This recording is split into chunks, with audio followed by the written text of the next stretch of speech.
번째 순서로 넘어가겠습니다.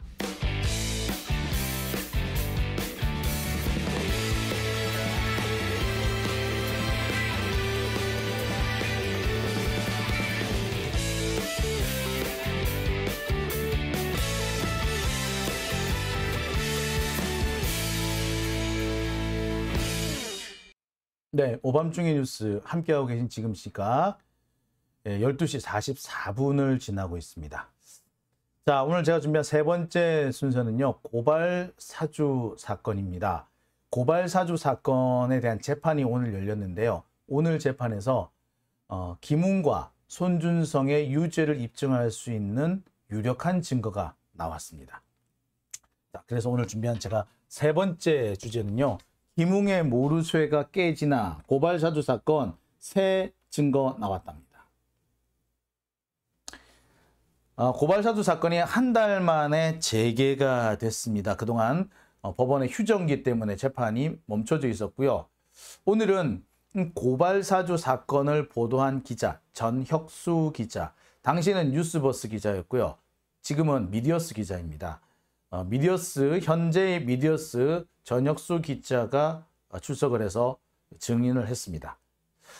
이 전혁수 기자의 증언이 중요한 이유는요, 전혁수 기자가 당시 조성은 씨로부터 이 자료를 받을 때 무슨 얘기를 듣고 받았느냐라는 거죠.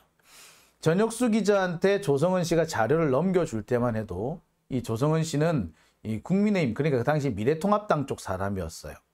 그러니까 이런 사람이 자료를 넘겨줄 때 그 당시에 자신의 입장, 지금과는 또 다른 입장이었던 그때 한 얘기는 상당히 신빙성을 둘 수밖에 없죠. 그래, 그때 조성은이가 뭐라 그러디? 혹은 그때 네가 취재를 하면서 김웅하고도 만났다며 그 당시 김웅은 뭐라 그러디?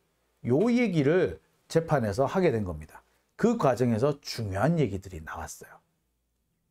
자, 그리고 전혁수 기자 외에 이 대검에서 근무하고 있는 검찰 수사관도 오늘 증인으로 나왔습니다. 검찰 수사관이야 당연히 김웅 편을 들었겠지. 근데 말을 실수를 했네. 김웅 편을 들다가 말 실수를 결정적으로 해버립니다. 그게 재판장한테 꽉 잡혀요. 일단 고발사주 사건에 대해서 간단하게 말씀을 드릴게요. 이 고발사주 사건은요, 지난 2020년 총선을 앞두고 검찰이 유시민 작가와 최강욱 의원 등을 수사하기 위해서 일부러 조작된 고발장을 만들어서 조성은 씨한테 써주면서 검찰에 접수를 시키라고 종용한 사건을 말한 겁니다. 즉, 조성은이가 고발장을 접수시키면 우리가 고발이 들어와서 어쩔 수 없이 수사한다라는 식으로 모양새를 만들어서 수사를 할게. 그러니까 검찰이 지들이 고발장 써주고, 자, 니는 접수만 해. 너는 접수만 해. 나머지는 우리가 다 알아서 할게. 그러니까 자신들이 접수를 할 수가 없으니까 다른 사람의 손을 빌린 거죠. 자신들이 접수를 했다든지 자기가들이 인지 수사를 했다든지 이렇게 되면 욕먹을 것 같으니까 어떻게? 조성은 씨라는 사람을 이용을 한 거죠. 그러니까 검찰이 이렇게 조작을 하는 겁니다. 검찰이 수사한다는 얘기 다 조작이에요. 고발장이 들어와서 수사한다? 아니. 고발장도 지들이 써서 주는 거야. 다 조작이야, 조작. 검찰이 이런 짓을 하게. 고발사주 사건 여기 연루된 애들 다 모가지를 쳐버려야 돼. 연루가 됐다면 다 그냥 처벌을 못한다고 하더라도요, 탄핵은 시켜야 됩니다. 정말 제가 답답한 것이 이 고발사주 사건에 연루되어 있는 검사들 탄핵부터 했어야 정상이에요. 탄핵을 하고 그 다음부터 특검 수사를 받든지 말든지 하라고 했었어요, 정상이에요. 근데 그걸 안 했잖아.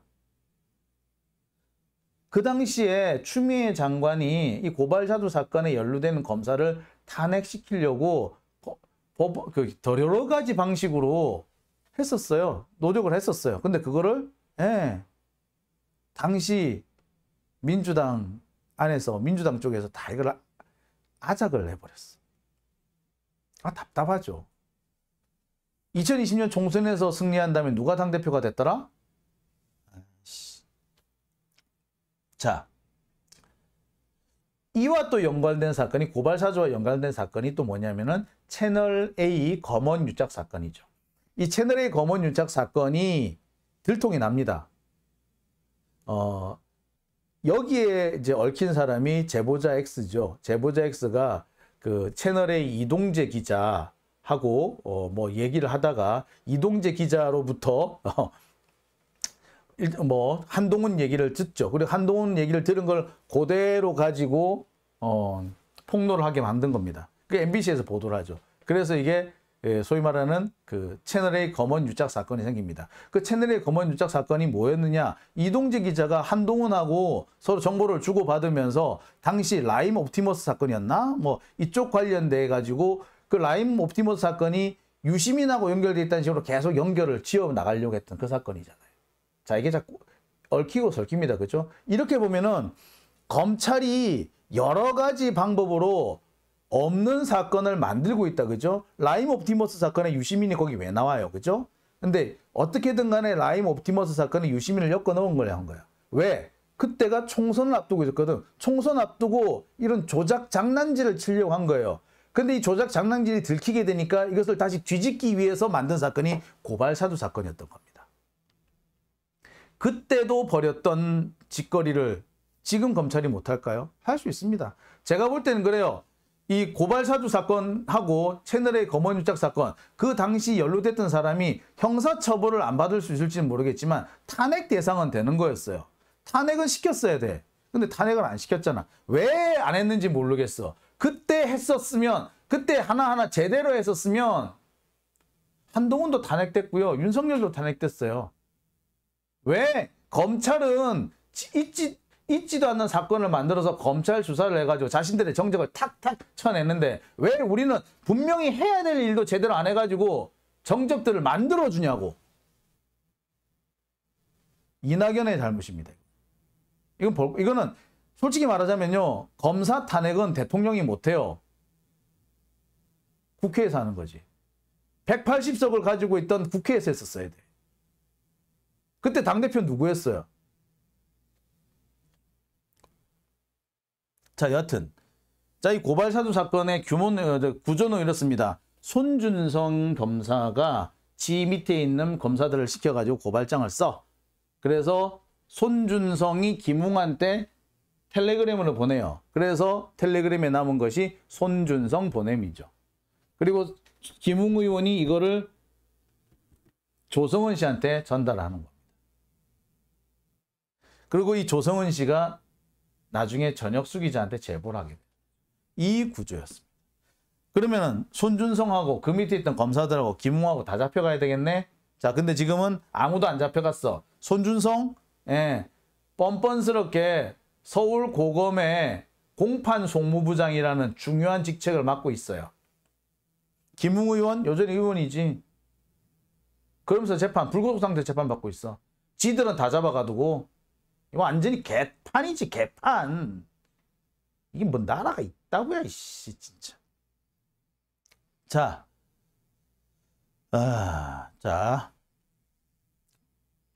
하여튼, 지금 현재 이 사건은요, 공수처 수사를 통해서 손준성만 기소는 돼 있습니다.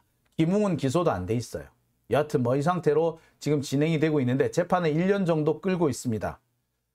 자. 지난달에 조성은 씨가 증언을 했고요. 그 전에 6월 달에는 김웅 의원이 증언을 했습니다. 김웅 의원이 한 얘기는 딱 하나였죠. 모르겠다. 기억 안 난다. 내가 한 말도 기억이 안 난다. 심지어 내가 저거 내 목소리가 맞는데 기억이 안 난다. 나도 기억 안 나는 게 참 답답하다. 모르겠다 기억 안 난다. 라는 거였어요. 그리고 조성은 씨는 뭐라고 했다?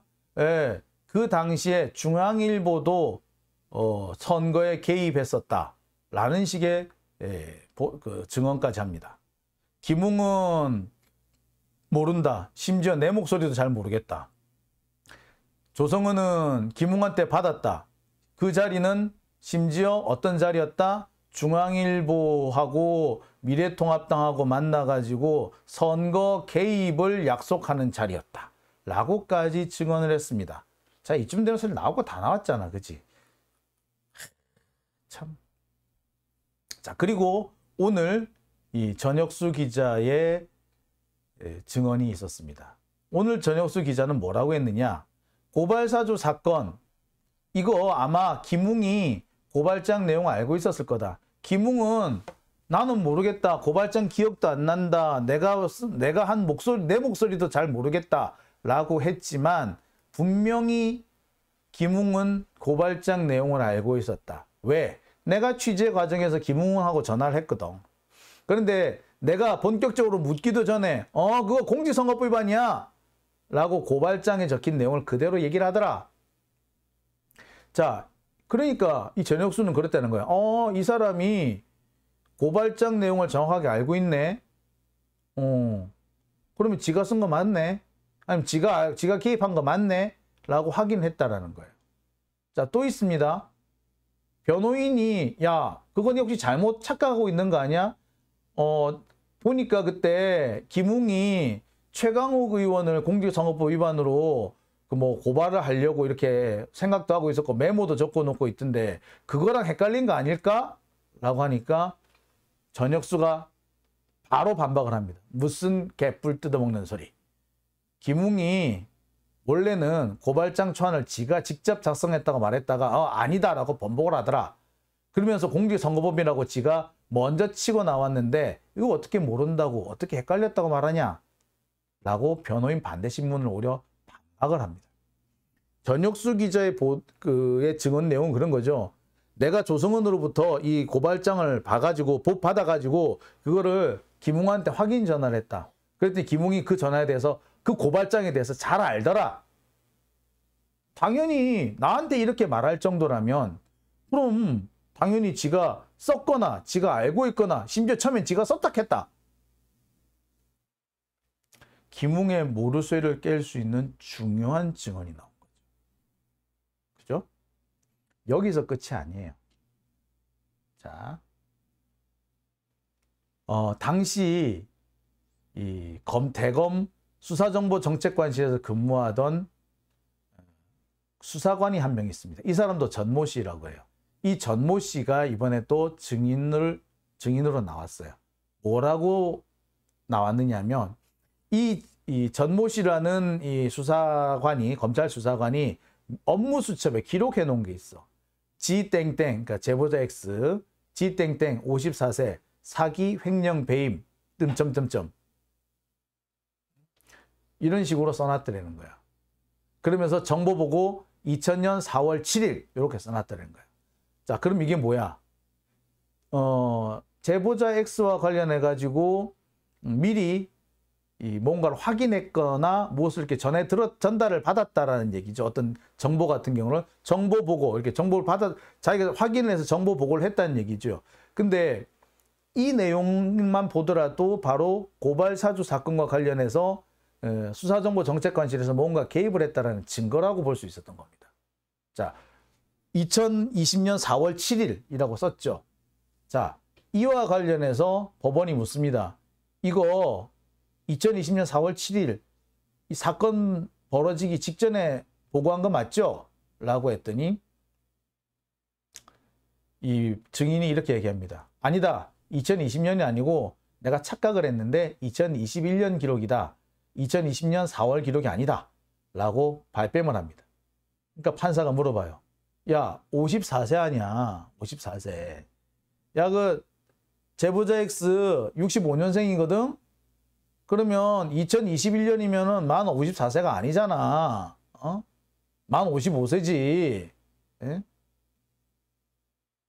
그 54세라고 썼으면 너 2020년 4월 기록 맞잖아. 라고 합니다. 이에 대해서 증인이 대답을 못해요. 뭘 말하는 겁니까? 거짓말 한 게 딱 걸렸다는 얘기죠. 자, 고발사주 사건이 벌어지기 직전에 수사정보정책관실에서 제보자 X와 관련된 증거들을 수집을 했고 그 증거와 관련된 내용이 고발사주 그 고발장에 포함이 됐고 그랬다면은 분명히 봤다는 얘기죠. 자기들이 뭘 만들었다는 얘기죠. 고발장을. 그런데 이게 들킬 것 같으니까 아니다, 아니다. 그거 2020년 4월 기록이 아니라 그 다음의 기록이다. 내가 착각을 했다라고 했는데 거기서 또 딱 걸린 거죠. 만 54세라며. 2021년이면 만 54세 아니잖아. 라고요. 그죠? 자, 이 두 가지 증거. 그러니까 전혁수 기자의 증언과 그다음에 그 검찰 수사관의 거짓말이 어떻게 보자면 이 고발사주 사건의 존재, 검찰이 고발장을 만들어서 검찰이 고발을 하라고 시켰다. 그리고 그 자료를 조성은 씨가 받아서 실제로 고발을 하려 했다라는 것이 그림이 나오는 거죠. 사실 이거 이렇게 길게 얘기를 할 필요가 있는지 모르겠습니다. 너무나도 명백하지 않습니까? 만약에 제가 그런 사건 하나 만들었다 칩시다. 장용진 보냄이라는 그런 게 나와 있다고 하세요. 있다고 해보세요. 그럼 내가 보낸 거잖아. 근데 어떻게 내가 안 보냈다 그래. 그죠? 그거를 김웅이 받아서 넘겼어. 그럼 김웅이, 그리고 그걸 모르겠어요? 아, 참 답답하네요. 자, 어쨌거나 이 고발사주 사건 참 지지부진하고 참 어처구니 없이 진행이 되고 있지만 그 와중에서도 조금씩 전모가 드러나고 있다 라고 말씀드릴 수가 있을 것 같습니다. 자, 지난 여름님 경이 언제쯤 내려올 수 있을까요? 내년 총선이 지나면 가능할 겁니다. 자, 총선 때까지 우리 열심히 싸워야 됩니다. 제 예상은 그래요. 지금처럼 계속 몰아붙일 수만 있다면, 계속 우리가 싸울 수만 있다면 내년 초 총선 들어가기 전에 한 가지 미리 뭔가 사고가 터질 수도 있을 것 같아요. 그리고 그 사건이 아마 총선에 직접적인 영향을 미치지 않을까. 제가 말하고 있는 내년 초에 터질 거라고 말씀드린 그 사건은 검찰이 뭔가를 민주진보 진영을 궁지에 몰아넣기 위해서 작전을 짜다가 딱 걸리는, 마치 고발사주처럼 걸리는 그런 일이 되지 않을까 조심스럽게 한번 점쳐봅니다. 자, 오밤중의 뉴스 오늘은 제가 여기까지만 하겠습니다. 오늘 후원해 주신 분들이 많이 계시죠? 예. 아이고, 아까 여러분 계셨는데 제가 소개를 해 드리려고 하니까 마치 딱 이게 끊겨버리네요. 제가 자료가 있나? 아이고, 이게 남아 있을래나? 아이고, 없네요. 예. 오늘 제가 오늘 슈퍼챗 보내주신 분들 되게 많으신데 제가 이거 소개를 못 드려서 죄송합니다. 자, 오늘 그러면 계좌 후원해 주신 분들 소개를 해 드리겠습니다. 계좌 후원해 주신 분들은요. 예. 네. 아이고야. 네. 아이고 이런님, 그 다음에 윤지송님, 송위지님, 양민재님, 그 다음에 공성자님, 김종숙님, 조영임님 이렇게 후원해 주셨습니다. 후원해 주신 분들께 다시 한번 감사드립니다. 자, 오밤중의 뉴스 오늘은 제가 여기까지만 하겠습니다. 저는요 내일 이 시간에 다시 여러분들 찾아뵙겠습니다. 여러분 함께 해주셔서 정말 감사합니다. 오늘 제가 예상보다 조금 늦게 출발했고요. 그래서 끝나는 시간이 생각보다 조금 늦었습니다. 밤늦게까지 함께 해주셔서 정말 감사합니다. 내일 뵙겠습니다. 여러분 편안한 밤 되십시오.